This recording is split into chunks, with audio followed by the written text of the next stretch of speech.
Hello, everybody. Today we're talking about the United States finally entering World War II.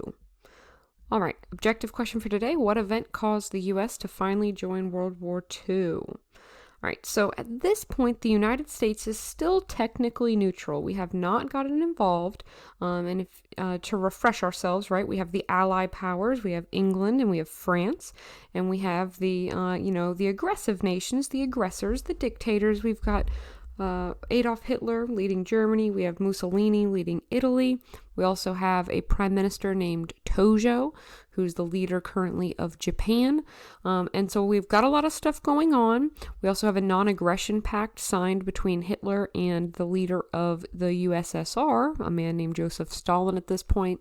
They've teamed up together. They've attacked Poland. They've divided it. It's fallen. And last time I left you, France has recently fallen to Hitler as well.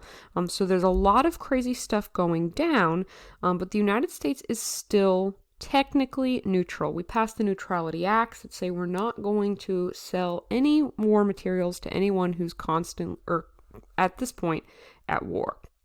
But we gradually start to move closer and closer to war, and we do this in a series of new ways of finding kind of basically loopholes to get goods to the people that we're, basically siding with. So the first way we're going to start to share supplies while we're still technically neutral is called cash and carry.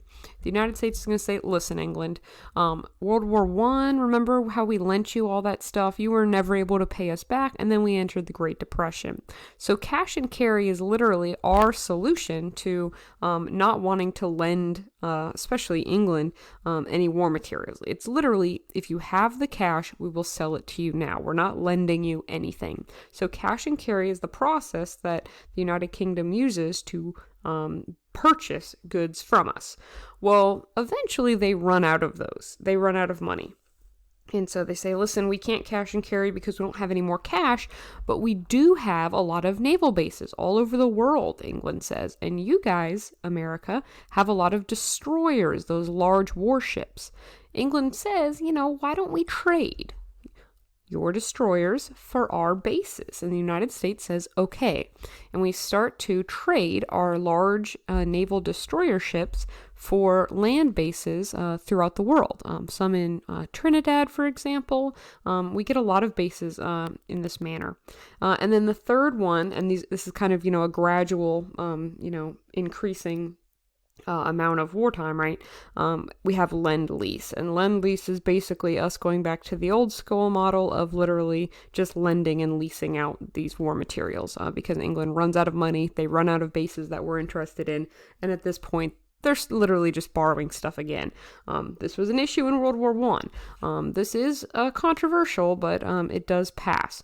We also have the first peacetime military draft, instituted around this time period as well. At the same time, Japan, Germany, and Italy, led by Tojo as prime minister, of course, Hitler and Mussolini officially team up and create the Axis powers. Those are the bad guys of World War II.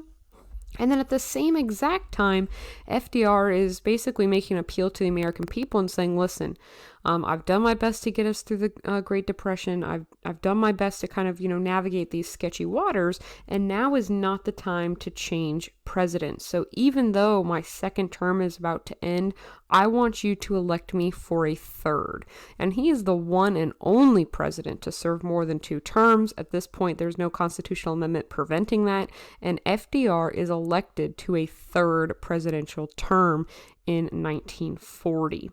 Now, the Lend-Lease policy was not popular for, quite a few individuals that thought that we were doing exactly what we did in World War I. And the way FDR kind of appealed to the Americans is he referred to it as lending a garden hose to a neighbor whose house is on fire. If your neighbor runs over and says, my house is on fire, can I use your hose? You're not going to sit there and go, well, this is a $15 hose. This is pretty expensive. You got $15. FDR says, no, you're simply going to hand him the hose and you'll deal with that stuff later. And that was how he viewed Lend-Lease. That's why he thought it was so important. All right, moving on. Great political cartoon right there. Meanwhile, Hitler's doing what Hitler does. rampage. And although he had a non-aggression pact with Joseph Stalin, he decides to violate that. He's temporarily put off that he was not able to be successful in the Battle of Britain. That's because the English had that awesome thing called radar. They were able to see the planes coming. So Hitler, for the first time since his rampaging has started, has actually been kind of, semi-defeated in a battle. So now he's regrouping and he's deciding to turn his efforts on the other front. And that's the front he begins with the USSR. So he invades with 3 million troops. However, Hitler didn't pay very close attention to history. It's not a great idea to invade the Soviet Union. It's going to be very tough. And for not the first time in world history, the Russian winter is really going to help save the day here. Hitler was unprepared for the forces he was going to meet in Russia or the Soviet Union, and because of that, he's unsuccessful there. Well, now that the non-aggression pact has been violated and Hitler and Stalin are at war with one another, FDR is now going to be able to extend Lend-Lease to enemies of Hitler, who at this point now contain the USSR. The USSR, Joseph Stalin, is going to join the Allies side with England and France in June 1941. Here's some other great political cartoons. Planning for war. This is excellent right here. I believe it was Friday, I had you guys look at the Atlantic Charter in details. For now, let's go through it very quickly. FDR wants to have a plan for if we were to join, which at this point it's looking like we probably, might end up doing that. Prior to joining the war, we wanted to make sure we had clear expectations with England on what the result of this war would look like. Things like no territorial expansion, consent of the inhabitants, choosing your government, free trade, encourage international cooperation, peace, disarmament, permanent system of general security. You're probably thinking, wow, this sounds exactly like the 14 points, and that's because it basically is. It's basically a copy and paste of Woodrow Wilson's 14 points. Remember his plan to end World War I that we kind of really didn't listen to at all. Hindsight's 20/20, but we're starting to think that maybe those were 14 really great points. So we're basically throwing it back and saying, listen, let's try the 14 points this time. We call it the Atlantic Charter, and we make a deal with the Prime Minister of England, Churchill, for this to kind of be the game plan, should we join and also should we win. Here's Churchill and FDR in the Atlantic Charter. Cool. Germany starts to attack us. They gradually start to target some of our ships. U-boats, of course, the Germans are famous for their U-boats, start to sink us. We're technically not at war. We start to arm our merchant ships and stuff. We're moving closer and closer to war. And then, of course, the event that finally brings the United States into World War II. Plot twist, it's not Hitler. He helps, but it's actually the Japanese who end up attacking us.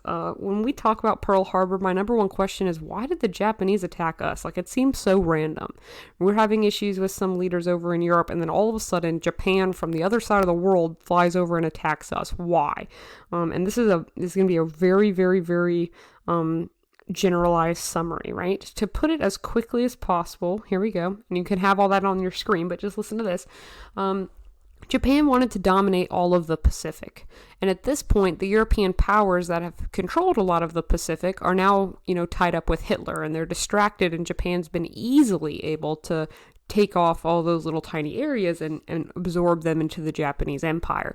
But the United States is the only country at this point, for the most part, that's standing in the way of them and complete domination of the Pacific, the largest ocean in the world. And so this becomes their prerogative. Get rid of the United States, take over the Pacific, and rule basically the entire half of the world. So they're fueled by their militarism and their process of world domination. And this leads to, of course, the attack on Pearl Harbor. Sunday, December 7th, 1941. It's a very important date. We don't focus on dates a lot, but that's a great one to know. December 7th, 1941. The Japanese do an air raid in Hawaii on a naval base called Pearl Harbor. And the entire thing takes about an hour and a half. It was technically a victory for Japan. They did kill a lot of people. They damaged a lot of ships. They got rid of a bunch of airplanes. 2,403 people, if you include civilians, are going to die on the attack on Pearl Harbor. And remember, this is, of course, prior to 9/11 and stuff. The United States have never experienced an attack like this on their own soil. And this was very, very jarring, shocking, horrifying for, the Americans. And this was really a rallying call. Now, it's technically a victory for Japan. However, it wasn't nearly as successful as they wanted it to be. There were a lot of ships who were off out of port. So that was kind of a downside there. Also, some historians speculate that the fact that it was a weekend, a Sunday when some sailors were off, on leave or on vacation and stuff. Because of that, a lot less people died and stuff like that. So it's technically a victory for Japan, but I will tell you 100% of the time, this was a humongous mistake for the Japanese. It wasn't at all as bad as they wanted it to be, and instead it just riled a bunch of Americans up. And if you've been following this course this entire time, you know that the one thing that's going to start a war with the Americans is messing with our ships, right? And this is, basically the third time we've seen this happen between the unrestricted submarine warfare in World War I with the explosion of the USS Maine in the Spanish-American War. You start messing with our ships, messing with our civilians, messing with our Navy. It's not going to go well for you, and it doesn't. America eventually decides to, here's some great maps and stuff that we don't really have time. Here's the explosion of the SS Shaw, also the Arizona that ends up sinking, taking up down a large chunk of the death toll actually was in the Arizona. This is a great quote from FDR yesterday, December 7th, 1941, "A date which will live in infamy." That may be a phrase you've heard before. It's a very popular quote. A date which will live in infamy. And this is, of course, him addressing the United States. And December 8th, the day after the attack on December 7th, 1941, the United States declares war on Japan, making the attack on Pearl Harbor by the Japanese the event that caused the U.S. to finally enter World War II. All right, that's it. Make sure to answer your objective question. I will see you later. Bye-bye.